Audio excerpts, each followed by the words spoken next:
नमस्कार, सारा टाइम्स में आपका स्वागत। आइए नजर डालते हैं आज की मुख्य खबर पर। कोरोना योद्धा पत्रकारों का सम्मान। कोरोना योद्धा के रूप में डॉक्टर, नर्स व अन्य स्वास्थ्य कर्मचारी, पुलिस बल, सफाई कर्मियों के साथ साथ मीडिया कर्मियों को भी कोरोना योद्धा के रूप में देखा जा रहा है। अपने आप को जोखिम में डालकर निष्पक्षता के साथ पत्रकार हर प्रकार के खतरों का सामना करते हुए खबरों को कवर कर रहे हैं। सरकार, प्रशासन, बाढ़, सुनामी, युद्ध क्षेत्र, दंगे, फसाद, खून, कत्ल आदि दुनिया जहाज की अन्य लगभग सभी प्रकार की खबरें आम जनता तक पहुंचाने का कार्य पत्रकार करते हैं। वैश्विक महामारी कोरोना के बाद हुए लॉकडाउन के बाद भी जोखिम उठाते हुए लगातार खबरें कवर कर रहे हैं। इसलिए कोरोना योद्धा के रूप में पत्रकारों को लगातार सम्मानित किया जा रहा है। इसी क्रम में आज दक्षिण दिल्ली के देवली विधानसभा के दक्षिणपुरी इलाके में पूर्व भाजपा निगम प्रत्याशी विवेक कलोसिया, उनकी टीम तथा अन्य स्थानीय लोगों के द्वारा वरिष्ठ पत्रकार अजीत कुमार का व अन्य पत्रकार बंधुओं का पुष्प वर्षा व पुष्पमाला द्वारा जोरदार व भव्य स्वागत किया तथा उपहार स्वरूप सैनिटाइजर व मास्क भी दिया। इस स्वागत सत्कार से पत्रकार अजीत कुमार खासे भावुक नजर आए। वरिष्ठ पत्रकार अजीत कुमार ने सभी स्वागतकर्ताओं को धन्यवाद देते हुए कहा कि आपके इस सम्मान से और मेहनत करने की प्रेरणा प्राप्त हुई। आज वार्ड नंबर 74S दक्षिणपुरी में, देवली विधानसभा के दक्षिणपुरी वार्ड में पूर्व प्रत्याशी भारतीय जनता पार्टी के विवेक कलोसिया जी के द्वारा व उनकी टीम के द्वारा दिल्ली पुलिस के जवानों पर, पुलिस के सिपाहियों पर और उनके अधिकारियों को बड़ी फूलों की वर्षा से उनका अभिनंदन किया गया। और अभी हमारे साथ हमारे क्षेत्र के वरिष्ठ पत्रकारों की टीम है और उसी कड़ी में हम पत्रकारों का सम्मान कर रहे हैं विवेक जी, और उनको सैनिटाइजर, अभी उन्होंने उनका फूल पुष्प मालाओं से उनका अभिनंदन किया और अब सैनिटाइजर और मास्क देकर उनको प्रोत्साहित कर रहे हैं कि वो जो इस लोगों की सेवा कर रहे हैं कोरोना योद्धा के रूप में, जिस तरह से वो लोगों के बीच में जाकर अपने खबरों का आदान प्रदान कर रहे हैं, लोगों के बीच में जाके उनकी समस्याएं सुन रहे हैं और उनकी समस्या के निदान के लिए सरकार से और प्रशासन से लड़ रहे हैं। ऐसे कोरोना योद्धाओं का सम्मान करते हुए विवेक जी, और हम बहुत कुछ करना चाहती थी उनकी टीम उनके लिए, लेकिन फिलहाल अभी ये छोटी सी भेंट उनको सैनिटाइजर और मास्क के रूप में। मुझे खुशी है और बेहद इस सम्मान, ये हमारे लिए बहुत बड़े सम्मान की बात है, गर्व की बात है। इसका मूल्य, सैनिटाइजर और इस मास्क का मूल्य भले ही कोई रुपयों में आंक ले, लेकिन जैसा कि महेश जी ने कहा, धन्यवाद महेश कलोसिया जी, और विवेक कलोसिया का विशेष तौर से धन्यवाद है। जिस प्रकार से आप लोग हमारा ये सम्मान कर रहे हैं, सैनिटाइजर, मास्क हमारे लिए किसी हीरे मोती से कम नहीं है, ये बेहद बहुमूल्य है। जिस प्रकार हम लोग जा रहे हैं फील्ड में, लगातार खबरें कवर कर रहे हैं, अपने आप को जोखिम में डाल के, हालांकि सरकारों की ओर से अवेयर किया जा रहा है, लेकिन फिर भी हम लोग, ये हमें लगता है कि हमें जनता के बीच में जाके प्रशासन और शासन की खबरों को, जानकारियों को लोगों तक पहुंचाना चाहिए। यदि हम लोग नहीं निकलेंगे जनसेवा के लिए तो लोगों तक सही प्रकार की सही जानकारी नहीं पहुंच पाएगी। इसलिए अपने इस कर्तव्य का पालन करते हुए हम अपने काम को अंजाम देते हैं और किसी प्रकार का जान जोखिम हो या कुछ भी हो उसकी हम कतई परवाह नहीं करते। विवेक जी का धन्यवाद, ये एक बहुमूल्य, हमारे लिए एक हीरे मोती से कम नहीं है। भले ही सैनिटाइजर या मास्क की कीमत कुछ भी रही हो, लेकिन हमारे लिए यही सब कुछ है, बहुत कुछ है। धन्यवाद विवेक जी। मथुरा जेल के कैदी बनाएंगे पॉलिथीन P3 सुरक्षा किट। खजानी वुमेन संस्था द्वारा बनाई गई P3 किट।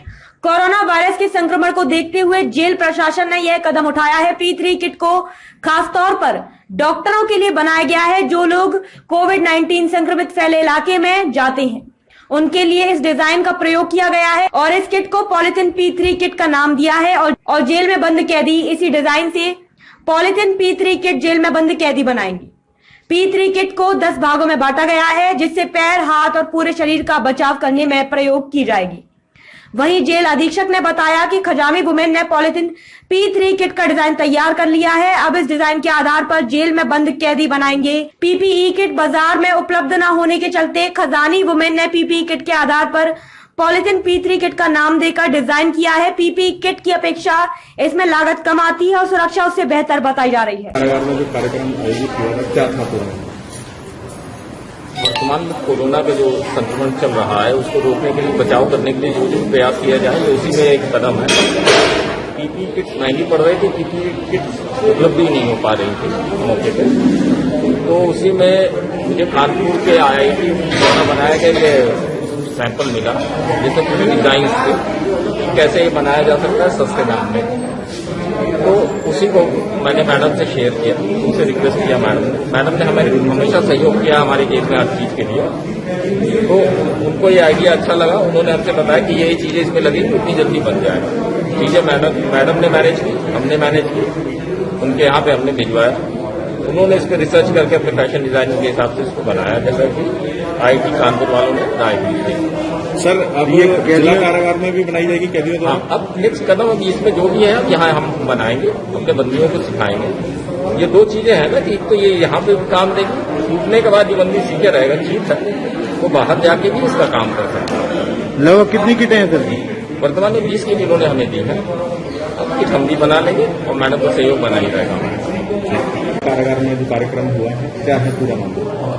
जिला कारागार में आज हम लोगों ने 20 PPE किट, जिसको हमने P3 किट का नाम दिया क्योंकि polythene based personal protection kits हैं, उन्हें आज जेल को यहाँ हैंडओवर किया है। इसका निर्माण जेल के ही जो कर्मचारी अलग अलग जगह पर तैनात है और अस्थायी जेल में हैं उनके लिए बनाई गई है। ये पूरी इसमें 10 पीसेस से ये किट तैयार की गई है, जिसमें सर से लेकर पैर तक की पूरी सुरक्षा है। और ये उन लोगों के लिए है जिन्हें कोरोना संक्रमित क्षेत्रों में जाना पड़ता है और वहाँ पे एक डर सा रहता है मन के अंदर। और ये किट्स क्योंकि बहुत महंगी है मार्केट में, इसे बहुत सस्ती कीमत में तैयार किया गया है और इसमें जेल का हमें बहुत बड़ा सहयोग रहा। सर का सुपरविजन में ही, शैलेंद्र सर के सुपरविजन में ये पूरी तैयार की गई है। और अभी हम लोगों ने इसकी 20 किट्स तैयार करके आज यहाँ पे हैंडओवर की है, जिसे खजानी वेलफेयर सोसाइटी के ही मेंबर्स ने R&D डिपार्टमेंट ने तैयार किया है। इसके बाद इन किट्स का हम बल्क में भी प्रोडक्शन कर सकते हैं, जिसमें हम जेल के कैदियों को इन्वॉल्व करके इनका बल्क प्रोडक्शन करेंगे। क्या इसको कपड़े का भी रूप दिया जाएगा या ये पॉलिथीन? नहीं सर, अभी फर्स्ट स्टेज में हम लोगों ने तो पॉलिथीन बेस्ड रखा है, बट धीरे धीरे हम इसमें 3rd और 4th स्टेज लेवल पे लाएंगे, जिसमें हम लोग जो पॉली फैब्रिक होता है, पॉली पॉलिस्टर फैब्रिक जिसकी किट मार्केट में अवेलेबल होती है, उसका भी निर्माण। क्या ये जिला कारागार में भी बनेंगे? सर ये जिला कारागार में ही बनेगा, इसको हम लोग अपने सुपरविजन में जिला कारागार के कैदियों से ही तैयार कराएंगे। ठीक। मुंबई की मिट्टी में सुपुर्द खाक हुए इरफान खान, जानिए आखिर में क्या कह गए। फिल्म जगत के शानदार अभिनेता इरफान खान अब हमारे बीच नहीं रहे। इरफान ने 53 साल की उम्र में इस दुनिया को अलविदा कह दिया। वह लंबे समय से बीमार चल रहे थे, उन्होंने 3 साल बीमारी से जंग लड़ी। बीते दिनों अचानक तबीयत खराब होने की वजह से उन्हें मुंबई के कोकिलाबेन अस्पताल में भर्ती कराया गया था। यही उन्होंने आखिरी सांस ली। इरफान जिंदगी के आखिरी लम्हों तक लड़ते रहे। जाते जाते उन्होंने कहा कि जिंदगी को पहली बार चख रहा हूँ। इरफान के निधन का गम सीमा के उस पार तक दिखा। पाकिस्तानी कलाकारों ने भी इनके जाने पर गम जताया। पाकिस्तान फिल्म इंडस्ट्री की प्रमुख कलाकार सबा कमर ने ट्वीट करके इरफान को श्रद्धांजलि दी। इसके अलावा कई और एक्टर्स ने अपनी संवेदना व्यक्त की। इरफान खान के शव को कब्रिस्तान पहुंचाया गया। उनका अंतिम संस्कार मुंबई के वारसोवा के कब्रिस्तान में हुआ। खबरों के मुताबिक लॉकडाउन की वजह से किसी भी सेलेब्स को जाने की इजाजत नहीं मिली। सिर्फ 20 लोग ही इनकी अंतिम यात्रा में शामिल हुए। इसमें उनके परिवार वाले और करीबी लोग शामिल ही हुए। फिल्म डायरेक्टर सुजीत सरकार ने एक ट्वीट के जरिए इरफान के निधन के बारे में जानकारी दी। डायरेक्टर ने ट्वीट करते हुए लिखा, मेरे प्यारे दोस्त इरफान, तुम लड़े और बहुत लड़े। मैं तुम पर हमेशा गर्व महसूस करूंगा। शांति और ओम शांति। इरफान खान, तुम्हें सलाम। नमस्कार, मैं इरफान। मैं आज आपके साथ हूँ भी और नहीं भी। मेरे शरीर के अंदर कुछ अनवांटेड मेहमान बैठे हुए हैं, उनसे वार्तालाप चल रहा है। देखते हैं किस करवट उठ बैठता है। कहावत है, when life gives you lemon, you make a lemonade।